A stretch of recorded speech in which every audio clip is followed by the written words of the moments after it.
The fall of Babylon. After all this I saw another angel come down from heaven with great authority, and the earth grew bright with his splendor. He gave a mighty shout, Babylon is fallen, that great city is fallen. She has become a home for demons. She is a hideout for every foul spirit, a hideout for every foul vulture and every foul and dreadful animal.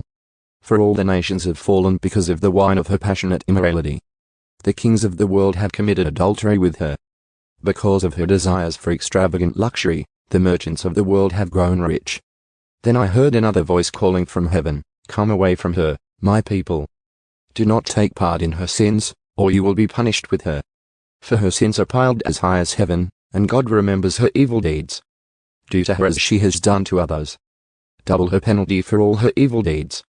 She brewed a cup of terror for others, so brew twice as much for her. She glorified herself and lived in luxury, so match it now with torment and sorrow. She boasted in her heart, I am queen on my throne. I am no helpless widow, and I have no reason to mourn. Therefore, these plagues will overtake her in a single day, death and mourning and famine. She will be completely consumed by fire, for the Lord God who judges her is mighty.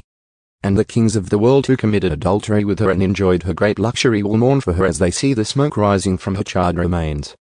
They will stand at a distance, terrified by her great torment. They will cry out, how terrible for you, O Babylon, you great city. In a single moment God's judgment came on you. The merchants of the world will weep and mourn for her, for there is no one left to buy their goods. She bought great quantities of gold, silver, jewels, and pearls, fine linen, purple, silk, and scarlet cloth, things made of fragrant theine wood, ivory goods, and objects made of expensive wood, and bronze, iron, and marble. She also bought cinnamon, spice, incense, myrrh, frankincense, wine, olive oil, fine flour, wheat, cattle, sheep, horses, wagons, and bodies, that is, human slaves. The fancy things you loved so much are gone, they cry. All your luxuries and splendor are gone forever, never to be yours again. The merchants who became wealthy by selling her these things will stand at a distance, terrified by her great torment. They will weep and cry out, how terrible for that great city. She was clothed in finest purple and scarlet linens, decked out with gold and precious stones and pearls. In a single moment all the wealth of the city is gone. And all the captains of the merchant ships and their passengers and sailors and crews will stand at a distance.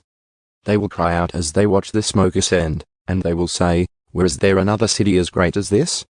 And they will weep and throw dust on their heads to show their grief. And they will cry out, how terrible for that great city.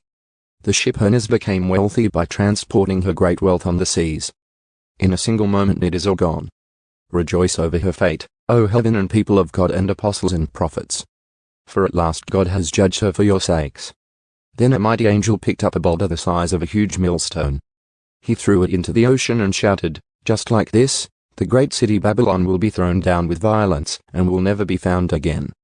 The sound of harps, singers, flutes, and trumpets will never be heard in you again. No craftsmen and no trades will ever be found in you again. The sound of the mill will never be heard in you again. The light of a lamp will never shine in you again. The happy voices of brides and grooms will never be heard in you again. For your merchants were the greatest in the world, and you deceived the nations with your sorceries. In your streets flowed the blood of the prophets and of God's holy people and the blood of people slaughtered all over the world.